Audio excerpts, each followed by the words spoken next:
Olá, bem-vindos à nossa análise. Hoje a gente vai fundo numa pesquisa bem recente e super relevante para a vida de estudante, né? Especialmente adolescente. A questão é, será que um cochilinho rápido, ali no meio do dia escolar, pode mesmo dar um gás na capacidade de aprender coisa nova? Exato. E o legal desse estudo é que ele foi feito num ambiente super realístico, uma sala de aula de verdade no ensino médio. Isso é importante, né? Tirar a ciência do laboratório. Com certeza. É um desafio enorme para a neurociência fazer essa ponte, sabe? Levar o que a gente descobre para o mundo real, como educação. Já vimos outras ideias ligadas ao sono funcionando, tipo começar a aula mais tarde ou cochilar depois de aprender para fixar a matéria. Certo. Mas esse estudo aqui olhou para o cochilo antes da aula, como uma preparação mesmo. E tinha uma base teórica para isso, uma ideia por trás. Filme. Sim, a ideia principal vem de uma hipótese bem conhecida, a hipótese da homeostase sináptica, ou SHI. Tentando simplificar, ela diz que o sono, principalmente o sono mais profundo, o de ondas lentas, o NREM, ele meio que faz uma limpeza, um reajuste nas conexões do cérebro que a gente usou muito enquanto estava acordado. Uma faxina cerebral, tipo isso, para liberar espaço? Isso, exatamente. Prepararia o terreno para novas aprendizagens. A expectativa era ver se um cochilo durante o dia faria isso. Que interessante. Ok, então vamos entender como eles fizeram isso na prática, lá na escola. Olha, foi tudo num dia só. Pegaram alunos de 15 a 17 anos e dividiram em 2 grupos aleatoriamente. Um grupo teve 35 minutos para tentar cochilar. E o lugar foi a biblioteca da escola, de um jeito bem pé no chão, sabe? Sentados em cadeiras normais, cabeça apoiada nos braços, na mesa. Bem realista mesmo. Sim, com luz natural, suave. E para saber se dormiram e como dormiram, usaram um EEG portátil, aquele aparelho que mede a atividade do cérebro. E o outro grupo, o grupo controle, o que eles ficaram fazendo? Esse grupo ficou na sala de aula, conversando calmamente com a professora.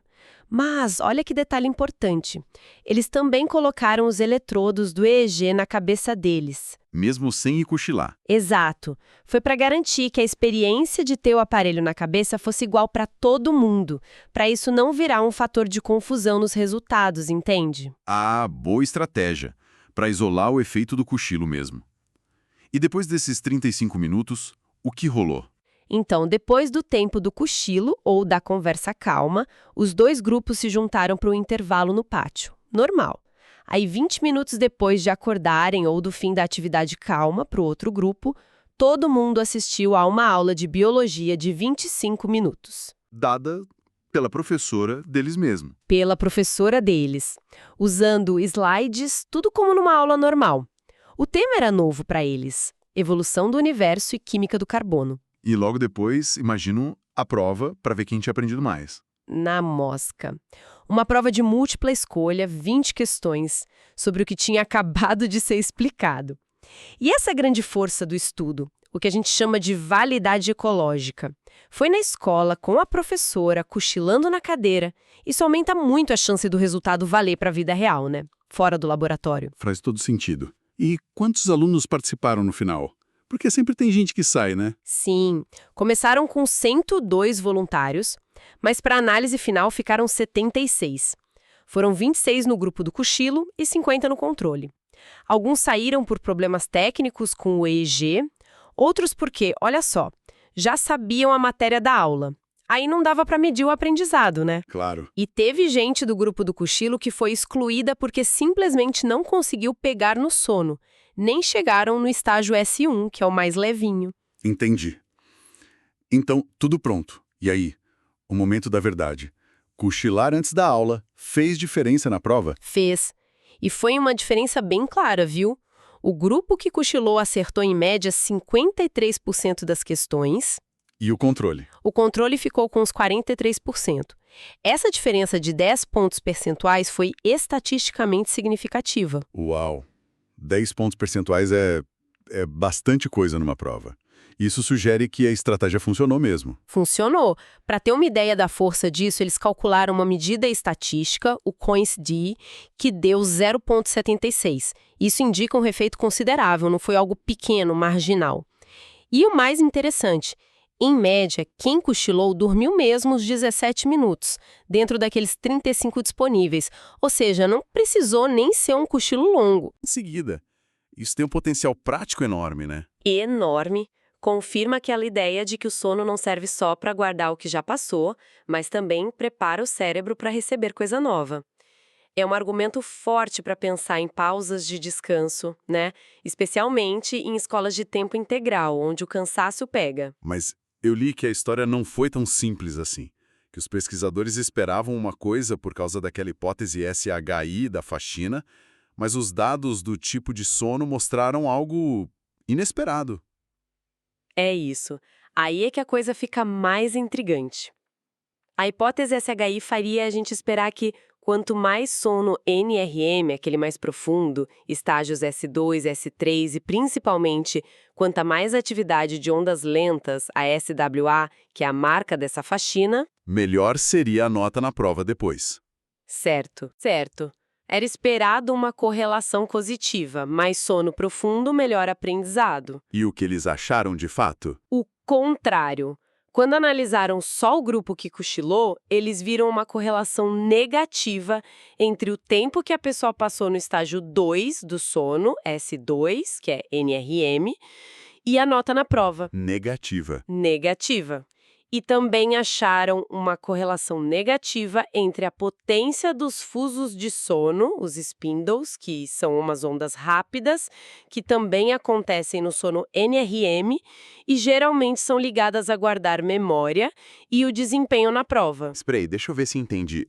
Dentro do grupo que cochilou, quem dormiu um sono um pouquinho mais consolidado, digamos, com mais S2, mais fusos, se saiu pior na prova logo depois. Mas isso vai contra a ideia inicial. Qual a explicação para isso? Então, a explicação mais provável que os próprios autores levantam é um fenômeno bem conhecido, a inércia do sono. Ah, sim. Aquela leseira quando a gente acorda de um cochilo às vezes, né? Demora para engrenar. Exatamente essa, aquela sensação de lentidão, de raciocínio meio travado. O intervalo foi de só 20 minutos entre o fim do cochilo e o começo da aula. E esse tempo pode não ter sido suficiente para essa neblina mental ir embora completamente, principalmente para quem entrou num sono um pouco mais fundo, como o S2. Entendi. Então o cochilo, no geral, foi bom para o grupo todo, comparado a não cochilar. Mas olhando dentro do grupo do cochilo, quem afundou um pouquinho mais no sono pode ter sido pego por essa inércia na hora H, na hora da aula e da prova. É a hipótese mais forte. A capacidade de aprender, de codificar informação nova, pode ter ficado temporariamente reduzida por causa dessa inércia. E faz sentido pela literatura. Quanto tempo leva para sair dessa inércia? Olha, a literatura varia, mas geralmente se fala em 30 minutos, podendo chegar a mais de 1 hora para desaparecer totalmente, dependendo da pessoa, da profundidade do sono. Os 20 minutos do estudo foram uma escolha prática para tentar caber na rotina da escola, mas talvez tenha sido curto demais para evitar esse efeito. Entendi. É bom lembrar também, como os autores mesmo dizem, que essas correlações específicas com os estágios foram mais exploratórias. Não tiveram aquelas correções estatísticas super rigorosas para múltiplas comparações. Então, é uma pista forte, mas para se olhar com um certo cuidado. Certo. Uma hipótese forte, mas ainda exploratória.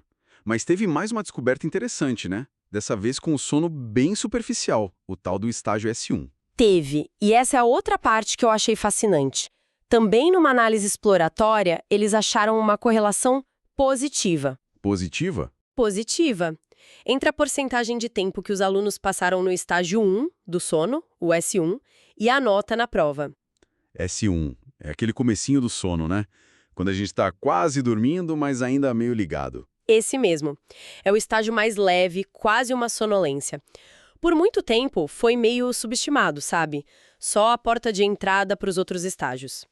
Mas as pesquisas mais novas estão mostrando que o S1 pode ter suas funções. Tem estudo ligando ele com criatividade, com conseguir sacar a ideia geral de algo complexo e até com memória. Por exemplo, parece que se acordado do S1 faz a gente esquecer mais coisa recente do que se acordado do S2. Nossa, que doido! Então a sugestão seria que, Talvez um cochilo bem levinho, que mal sai dessa superfície do sono, já poderia ajudar no aprendizado seguinte. E talvez sem o problema da inércia. É uma possibilidade que os dados levantam sim. Será que esses cochilos super curtos, mais focados no S1, poderiam dar aquele reset na capacidade de aprender sem o preço da inércia dos estágios mais fundos? E para reforçar isso, eles compararam o grupo controle com aqueles alunos do grupo cochilo que não conseguiram dormir nada. Lembra? Aqueles que nem chegaram no S1? Sim, os que foram excluídos. Pois é. E não teve diferença de nota entre o controle e esses não dormidores. Opa, isso é importante. Então só ficar quieto, de olho fechado, não adiantou. Tinha que ter entrado minimamente no sono, nem que fosse só no S1, para ter o benefício. Exatamente. Sugere que tem algum processo ali do sono mesmo, desde o comecinho, que faz a diferença para codificar memória nova. Não é só um descanso passivo. Falando em controles, para ter certeza que a comparação era justa, eles checaram outras coisas que podiam influenciar, né? Tipo notas antigas, sono da noite anterior. Checaram, sim, várias coisas importantes. Viram que as notas antigas de biologia eram parecidas nos dois grupos, então o ponto de partida era similar. Também não tinha diferença importante nas horas de sono da noite anterior, nem na frequência de problemas tipo insônia, nem nos níveis de ansiedade que eles mediram com o questionário. E o gênero?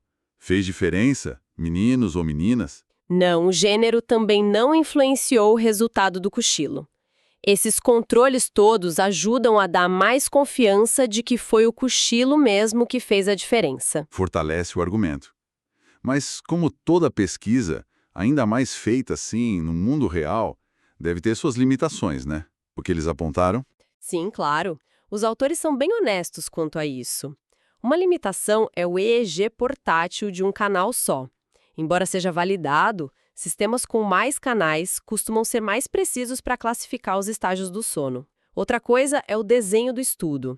Comparar grupos diferentes é bom, mas o ideal mesmo seria comparar a mesma pessoa nas duas situações, sabe? A pessoa cochilar num dia e não cochilar no outro.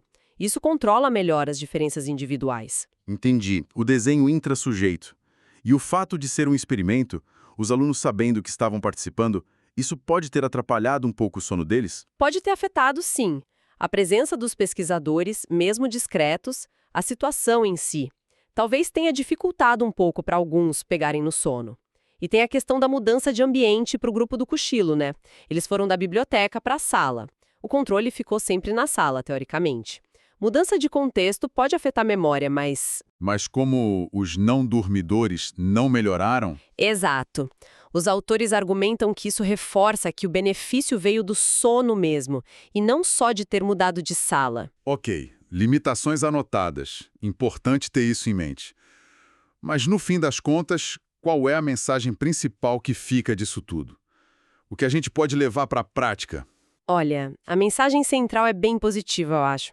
Cochilos curtos durante o dia escolar, mesmo nessas condições simples, realistas, parecem sim ser uma ferramenta útil para melhorar a capacidade do aluno de aprender logo depois. É uma estratégia que não custa caro e potencialmente fácil de implementar nas escolas. Uma luz no fim do túnel para tanto adolescente sobrecarregado e com sono atrasado por aí, hein? Pois é. Mas o estudo também deixa um alerta importante sobre o timing depois do cochilo.